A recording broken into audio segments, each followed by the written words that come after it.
Hi friends, நம்ம மஞ்சள் போடுறதுக்கு இந்த சீசன் ஆரம்பிச்சாச்சுங்க. நம்ம ஊரில் பார்த்திங்கன்னா எப்போவுமே இந்த வைகாசி பட்டம் ஈரோடு மாவட்டத்தில் மஞ்சள் போட ஆரம்பிச்சிருவோம். அதுக்கு முதல்ல இந்த மாதிரி காடெல்லாம் சுத்தம் பண்ணி உழவு ஓட்டின அப்புறம் பார்த்திங்கன்னா இந்த மாதிரி பார் கட்டணும். பார் கட்டின அப்புறம் பார்த்திங்கன்னா அந்த பாரில் இந்த மாதிரி மஞ்சளை கொத்தி போடணுன்ட்டு நம்மளுக்கு பார்த்திங்கன்னா மாதமே விதை மஞ்சள் பொறுக்கி வச்சாச்சு. இப்போ விதை மஞ்சள் பொறுக்கி வச்சு 3 மாதம் ஆகிடுச்சு. நல்லா முடிஞ்சிச்சு. அதனால் பார்த்திங்கன்னா இந்த வைகாசிலேயே பார்த்திங்கன்னா இந்த மஞ்சள் போட்டுடலாம். இன்றைக்கி நம்ம மஞ்சள் நம்ம தோட்டத்தில் போட ஆரம்பித்தாச்சு. இந்த மஞ்சளுக்கு பார்த்திங்கன்னா நம்ம ஈரோடு மாவட்டத்தில் மஞ்சள் அதிகமாக சாகுபடி செய்கிறோம். இது பாருங்கள், நீ முதல்லையே இதுக்கு தொழு உரம் குப்பை போட்டு நல்லா ஓட்டி உழவுல குப்பை போடணும். ஏக்கருக்கு 8 டிப்பருக்கு அளவுக்கு குப்பை நல்லா போட்டு அது உழவு நல்லா போட்டால் தாங்க மஞ்சள் செடி நல்லாயிருக்கும். அதனால் எல்லாருமே பார்த்திங்கன்னா முதல்ல தொழு உரம் குப்பை மாட்டு சாண குப்பை போடுறோம். பார்த்திங்கன்னா நம்ம தோட்டத்தில் ட்ரிப்பர் தாங்க. ட்ரிப்பர் இப்போ 3 அடி பாருங்கள். அதனால் 3 கொத்து போடணும். பார் பெருசாக இருக்குது, அதனால் 3 கொத்து மஞ்சள் போடணும்.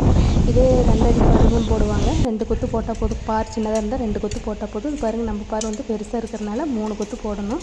இன்றைக்கி எல்லா ஆளுங்களும் நேரமே மஞ்சள் போட ஆரம்பித்தாச்சுங்க. மஞ்சள் மூட்டையெல்லாம் கொண்டு வரப்பில் வச்சு வச்சிட்டோம். அப்புறம் எல்லா ஆளுங்களும் எல்லாம் எடுத்து போட ஆரம்பித்தாச்சு. பார்த்திங்கன்னா இப்போ நம்ம ஊரில் ஒன்றுன்னா எல்லாத்துக்காலும் போட ஆரம்பிச்சிடும். இந்த சீசனில் பார்த்திங்கன்னா மே, ஜூன், ஜூலை வரைக்கும் மஞ்சள் போடுறது சீசன் நம்ம ஊரில். விதை மஞ்சள் பார்த்திங்கன்னா ஏக்கருக்கு 40 மூட்டை அளவுக்கு இது தேவைப்படுதுங்க. இந்த ட்ரிப்பாருக்கு ஒரு ஏக்கருக்கு 40 மூட்டை தேவைப்படுது. பாருங்க, இந்த மாதிரி தான் கொத்தில் மஞ்சள் 3 கொத்து போட்டு மஞ்சள் போடணும். ஒரு பார்க்கு 3 கொத்து அளவுக்கு கொத்தி மஞ்சள் உள்ள பாரில் போட்டு மறுபடியும் பார்த்திங்கன்னா ஆம்பளையம் போட்டு மேலே சீவி போடுவாங்க. நம்ம கொத்தி போட்டு பார் அழிஞ்சிருக்கிறதுனால மறுபடியும் பார் சீவி போட்ட அப்புறம் பார்த்திங்கன்னா அதுக்கப்புறம் நம்ம இந்த ட்ரிப்பெல்லாம் ஓசில் இழுத்துட்டு அப்புறம் நம்ம தண்ணி கட்டிடலாங்க. மஞ்சள் காட்டில் பார்த்திங்கன்னா ஊடுபயிரெலாம் வெங்காயம், சோளம் இந்த மாதிரி எல்லாம் ஊடுபயிரெலாம் சாகுபடி செய்யலாம்.